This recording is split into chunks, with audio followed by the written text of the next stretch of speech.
آپ اپنی اولاد کو یہ نصیحت کریں، ان کو یہ احساس دلائیں کہ ان کا وجود ان کے خاندان کے لیے، ان کے ملک و قوم کے لیے اور پوری ملت اسلامیہ کے لیے قیمتی ہے۔ دوبارہ عرض کر رہا ہوں، بڑی توجہ کی ضرورت ہے۔ آپ اپنی اولاد کو یہ احساس دلائیں ان کا وجود ان کے خاندان کے لیے، ملک کے لیے اور پوری ملت اسلامیہ کے لیے قیمتی ہے۔ اقبال نے کہا تھا، ہر فرد ہے ملت کے مقدر کا ستارہ۔ اگر آپ اپنی اولاد کے دل میں یہ احساس پیدا کرنے میں کامیاب ہو گئے کہ انہوں نے ایک بامقصد زندگی گزارنی ہے، انہوں نے اپنے وجود کو اپنی قوم کے لیے اور پوری ملت اسلامیہ کے لیے نفع بخش بنانا ہے، اگر یہ احساس آپ نے اپنی اولاد کے دل میں اجاگر کر دیا، پیدا کر دیا، اور پھر اس مقصد کے لیے محنت کرنے کا جذبہ ان کے دلوں میں ڈال دیا، تو آپ کامیاب ہو گئے۔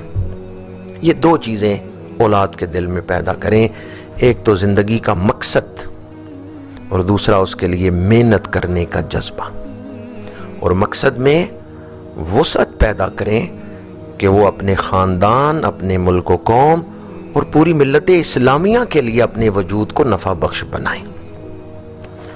آپ اپنی اولاد کو ملت کے لیے وبال نہ بنائیں، ان کی ایسی تربیت کریں وہ ملت کے لیے ایک مہکتے ہوئے پھول ہوں، ان کا ذکر آئے تو قوم کے دل خوش ہوں، ایسے وجود بنے۔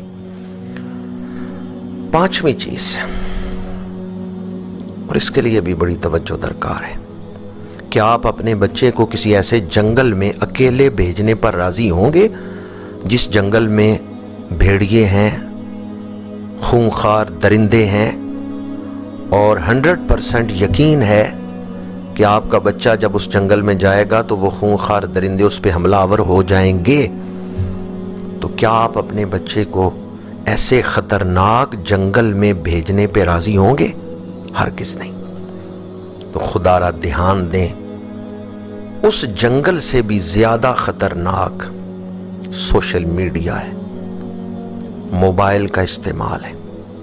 اس میں بھی وہ درندے بیٹھے ہوئے ہیں جو آپ کی اولاد سے ان کا ایمان چھیننا چاہتے ہیں، انسانیت کے ڈاکو بیٹھے ہوئے ہیں۔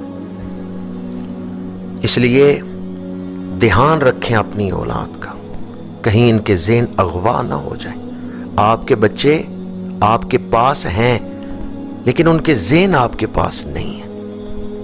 خدا را جب تک بچہ پختہ ذہن کا مالک نہ ہو اور پختہ کردار کا مالک نہ ہو، آپ اس کو سوشل میڈیا استعمال کرنے کی اجازت نہ دیں۔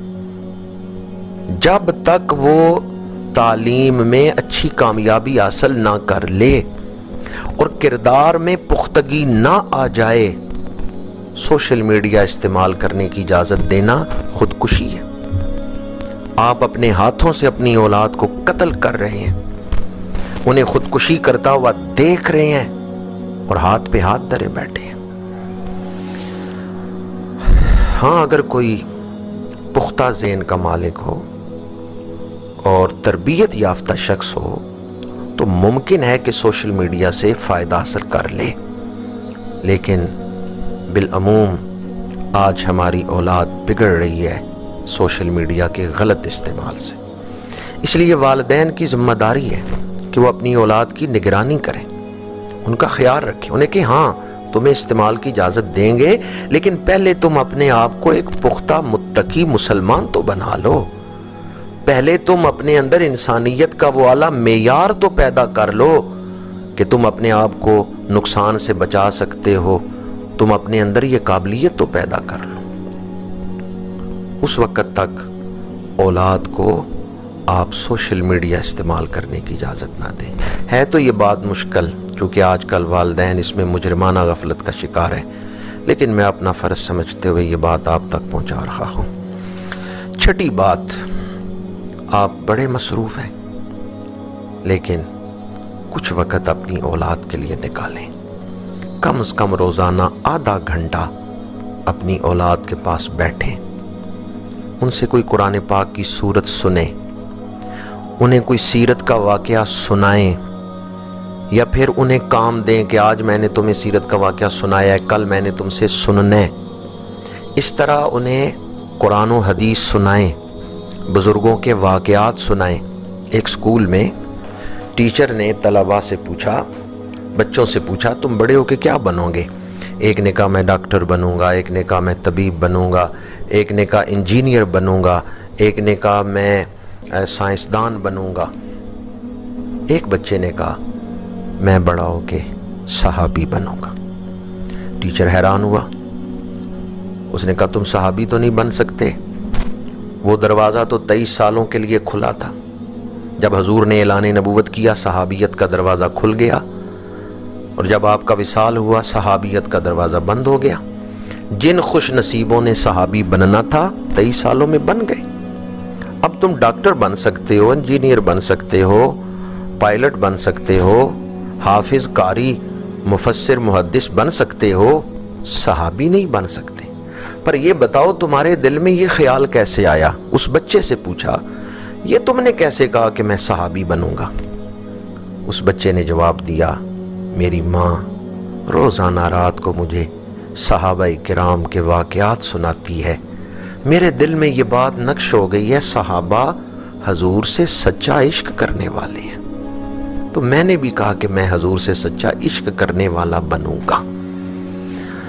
آپ لوگ اپنی اولاد کو سلف صالحین کے واقعات سنائیں، صحابہ کرام کے واقعات سنائیں، ان میں اسلامی تشخص کو پیدا کریں، ان میں اسلامی شعار کی پابندی پیدا کریں، انہیں بتائیں کہ یہ کام مسلمانوں کا ہے، یہ کام غیر مسلموں کا ہے۔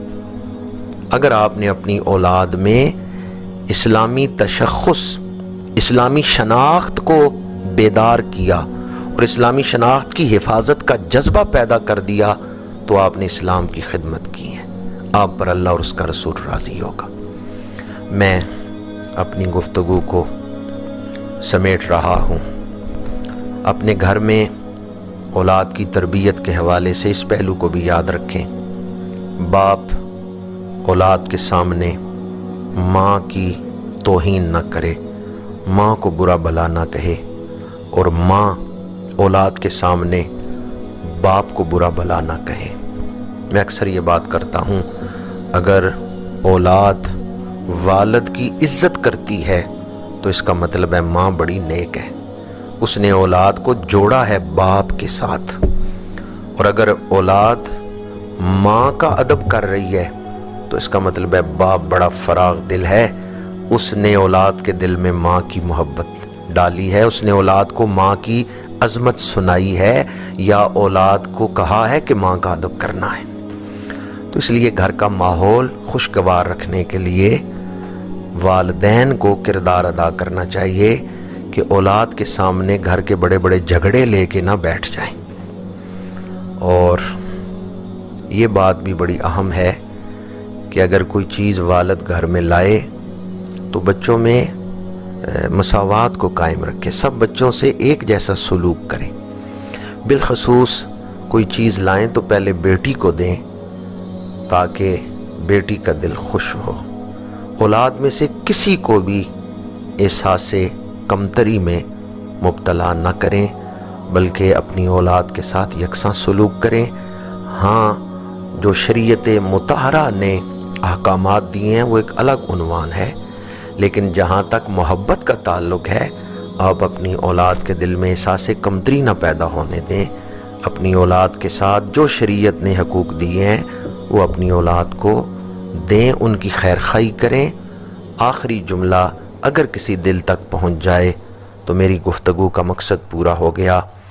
اگر والدین اولاد کی اچھی تربیت نہیں کرتے تو وہ اولاد کی زندگی تو خراب کر ہی رہے ہیں، ساتھ ساتھ وہ اپنی دنیا اور آخرت بھی برباد کر رہے ہیں۔ اولاد اچھی ہوگی، والدین کی دنیا اور آخرت سنور جائے گی۔ اولاد بگڑ گئی تو والدین کی دنیا اور آخرت بگڑ جائے گی۔ اللہ تعالی ہمیں یہ فرض ادا کرنے کی توفیق عطا فرمائے۔